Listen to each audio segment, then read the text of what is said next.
Hey everyone, welcome back. We're going to be diving into a pretty heavy topic today. The wildfires raging across Southern California. We've got a whole stack of articles from all over NPR, Wired, Axios, The Guardian, and more, all painting a picture of just how serious this is. So I guess you could consider this your crash course on what's happening, why it's happening, and what it all means. Yeah, it's a complex situation for sure. But, we can break it down. Okay. First off, we're not just talking about, a few small fires here and there. These are massive wildfires with names like the Palisades, Eaton, and Hurst fires, tearing through populated areas. Places like Pacific Palisades, Malibu, Pasadena, Sylmar. Wow. Those are places a lot of people know. And these fires have already burned through, what, tens of thousands of acres? That's like wiping out a small city. And sadly, there are reports of lost lives and homes destroyed. I read in Global News about residents of a senior living center being evacuated, like literally in their wheelchairs and hospital beds. Oh, wow. Just shows how fast and dangerous these fires are. Absolutely. And, those infamous Santa Ana winds are playing a huge role in how quickly these fires are spreading. It's like a giant hairdryer on high, just blowing hot, dry air from the desert toward the coast. Okay, so wow, that's a vivid image. A giant hairdryer. Wired described it like a hose with a hole in it, where the water's under so much pressure it bursts out. Yeah. So are these winds just super common in California? They are, but what's different this time is just how strong they are. Oh, really? Some reports are calling them the worst in a decade, with wind gusts reaching hurricane force.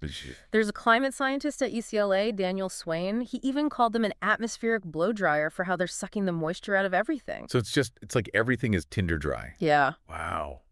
No wonder these fires are spreading so quickly. I'm guessing it's not just the wind, though, right? Right. There has to be something feeding these flames. Yeah, you hit the nail on the head. The dry conditions are a huge part of the problem. See, Southern California had a really wet winter last year, but this year has been exceptionally dry. Yeah. So you have all this new vegetation that grew after the rain, and now it's dried out and basically become kindling for these fires. So it's almost like nature set a trap. Lots of rain, tons of new growth, and then bam, everything dries out and becomes fuel for these massive fires. Exactly. And what makes it even more interesting is this dryness is really specific to Southern California. The Guardian was talking about this remarkable precipitation divide in the state.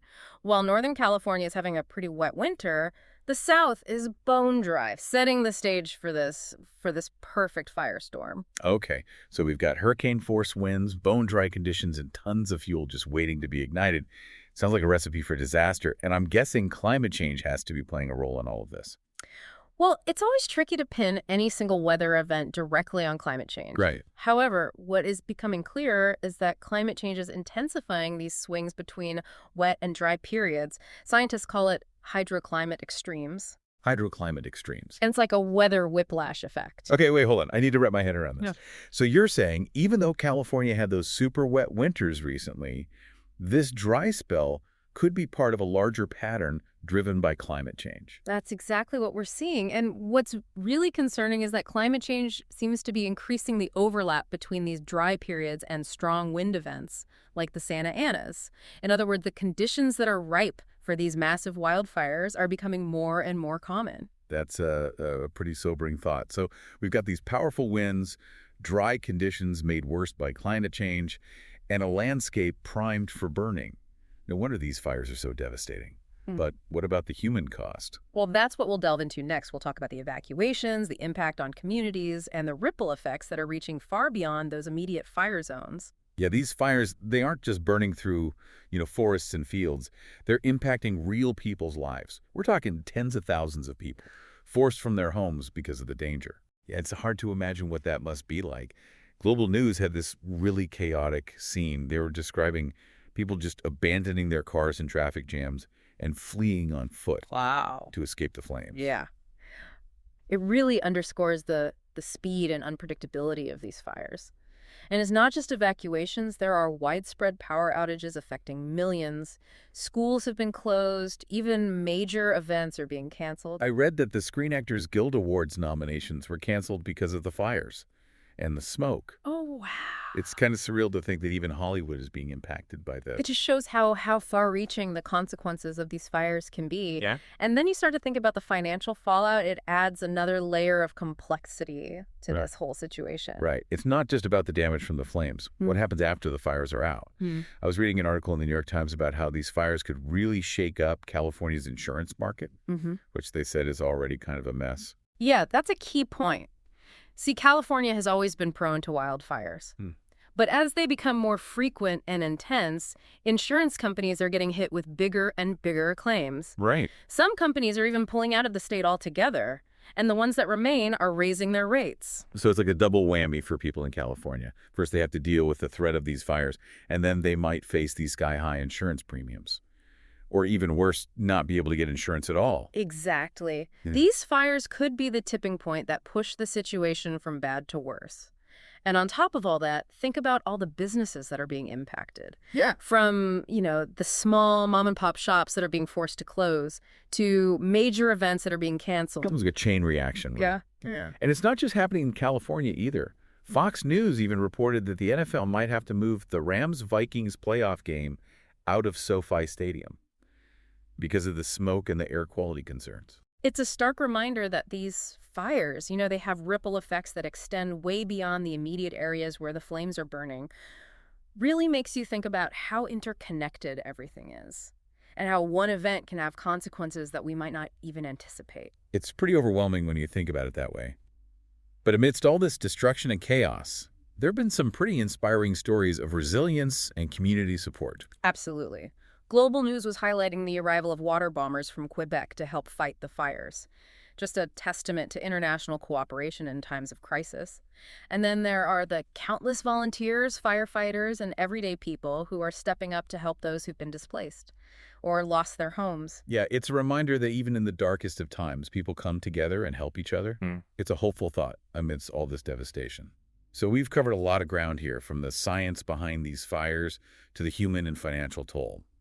But what does it all mean? I think these fires are a wake-up call, a powerful reminder of the forces of nature and the growing risks posed by climate change. And what about for us, the listeners? What can we take away from all this information? Are there things we can do to be better prepared for future fire seasons? Absolutely. The California Fire websites have a wealth of information on wildfire prevention and safety tips. Things like creating defensible space around your home, having an evacuation plan, and staying informed about fire weather conditions. These are all things we can do to protect ourselves and our communities. Those are great points. And I think it also underscores the need to understand the bigger picture here. These fires aren't just a California problem. They're a reminder of how interconnected we are and how these kinds of events can impact all of us in some way. Yeah, it feels like we've only scratched the surface here, but it's clear these wildfires are a major wake-up call. We've talked about the science, the immediate impact, and even some of the long-term consequences. But what can we learn from all this? What's the takeaway for all of us, even those of us who aren't in California? That's the key question, isn't it? These fires, they are a stark reminder that we can't ignore the power of nature or the growing threat of climate change. We can't control the wind, but we can take steps to mitigate the risks and prepare ourselves for the future. So it's about understanding our role in all of this, not just reacting to these disasters, but actively working to prevent them from becoming even more frequent and devastating. Exactly. And it starts with being informed and prepared. As we mentioned, the California Fire websites are a great resource for learning about wildfire prevention and safety tips, things like creating defensible space around your home, having an evacuation plan ready, and staying up to date on fire weather conditions. Those are all things that everyone in fire-prone areas should be thinking about. Those are practical steps we can all take. But it also feels like there's a bigger lesson here, something about our relationship with the environment and the choices that we make as a society. I think you're right. These fires, they highlight the interconnectedness of everything. You know how seemingly small changes in weather patterns, fueled by larger shifts in our climate, can have these cascading effects on our lives, our communities, and even our economy. It's like a domino effect where one thing leads to another, and suddenly we're facing these unprecedented challenges. So as we wrap up this deep dive, What's the final thought you want to leave our listeners with? What should we be thinking about as we go about our day? I think it comes down to this. These fires are a tragedy, but they also present an opportunity to learn, to adapt, and to build a more resilient future. It's about taking personal responsibility for our actions, supporting policies that address climate change, and working together to create communities that are better prepared for whatever challenges lie ahead. That's a really powerful message, and one that resonates far beyond these immediate wildfires.